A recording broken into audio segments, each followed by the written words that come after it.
এখন প্রায় সকাল ৮টার মতো বেজে গেছে।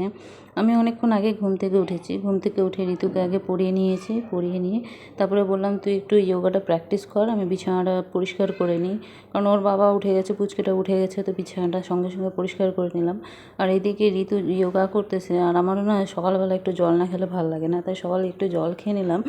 এদিকে বৌদি ঘর মুছতেছে। বৌদির সকালের কাজ মোটামুটি কমপ্লিট হয়ে গেছে। আর এদিকে আমি সকাল সকাল বাচ্চাদের জন্য খিচুড়ি করলাম। দেখো ঋত্বিকা কীরকম দুষ্টামি করতেছে। যাই হোক, তো এদিকে সকাল সকাল আমি ডালিয়ার খিচুড়ি করলাম, একটা করে মুরগির ডিম সেদ্ধ আর ঘি দিলাম। আর ওই যে সাদা প্লেটটাতে যে বেড়েছে ওটা হলো আমার বৌদি খাবে।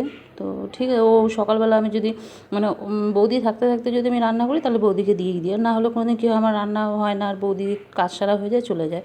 তো ওদেরকে খেতে দিয়ে আমি স্নান টান করে চলে এলাম ছাদে। ছাদে কটা ফুল ছিল, ওগুলোকে তুলে নিলাম, কারণ শাশুড়ি এমনি ফুল টুল সব তুলে জোগাড় করে দিয়েছে আমাকে। ফুলটা শাশুড়িই তোলে। তো আমি কিছুটা ফুল ছিল যেগুলো শাশুড়ি তুলে নেয় আর কি, ডালিয়াগুলো ভাবছিল তুলবে কিনা শর্মিষ্ঠা।